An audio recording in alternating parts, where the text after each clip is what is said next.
যে সকল শিক্ষার্থীরা এবছর কলেজে ভর্তির জন্য আবেদন করবে তাদের জন্য প্রয়োজনীয় কিছু তথ্য।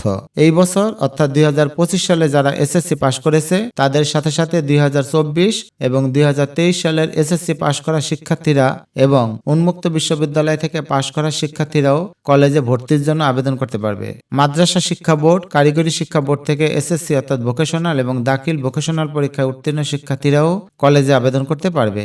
ভর্তির জন্য কোনো বাছাই বা ভর্তি পরীক্ষা হবে না, শুধুমাত্র এসএসসি পরীক্ষার ফলের ভিত্তিতে ভর্তি করা হবে। তবে কিছু কিছু উচ্চমানের কলেজ আছে। উচ্চমানের বলতে যেসব কলেজের লেখাপড়ার মান ভালো, আগে থাকতে যেসব কলেজের সুনাম আছে এবং যেসব কলেজের আসন সংখ্যা সীমিত, সেই সব কলেজগুলো তাদের নিজস্ব কিছু পদ্ধতি আছে। যেমন সেখানে তারা নির্দিষ্ট জিপিএ বা পয়েন্ট উল্লেখ করে দিয়েছে।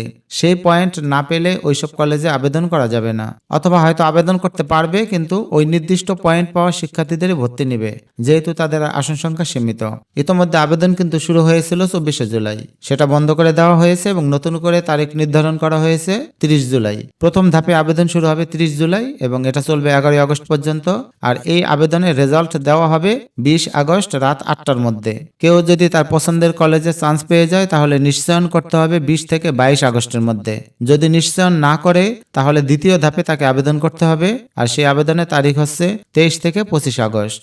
দ্বিতীয় আবেদনের ফল প্রকাশ হবে 28 আগস্ট এবং নিশ্চয়ন করতে হবে 29 এবং 30 আগস্টের মধ্যে। আবার যারা দ্বিতীয়বার নিশ্চয়ন করে নাই অথবা আগে আবেদন করতে পারে নাই, তারা তৃতীয় ধাপে আবেদন করতে পারবে 31 আগস্ট থেকে 1 সেপ্টেম্বরের মধ্যে।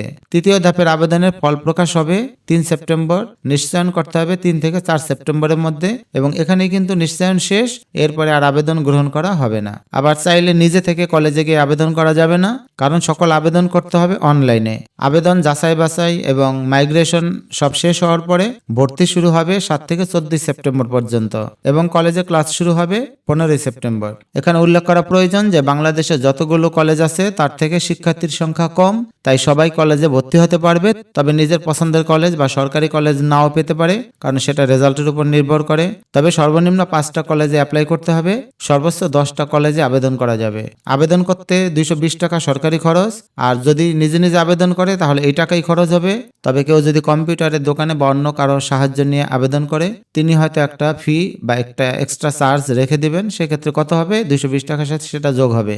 আর নিশ্চয়ন ফি 335 টাকা। এটা টেলিটক সিম থেকে করতে হবে, এজন্যই হয়তো কম্পিউটারের দোকানে যেতে হবে, কারণ সবার হয়তো নিজস্ব টেলিটক সিম নাই। সকল আপডেট এবং আরো বিস্তারিত বা ভালোভাবে জানার জন্য সাথেই থাকুন, কারণ কিভাবে কলেজে আবেদন করলে বা কিভাবে কলেজ বাছাই করলে সহজেই তার পছন্দের কলেজে চান্স পাবে সেই বিষয় নিয়ে পরবর্তীতে আরো একটা ভিডিও থাকবে এবং কলেজের সকল আপডেট এবং পড়াশোনা এখান থেকেই পাওয়া যাবে।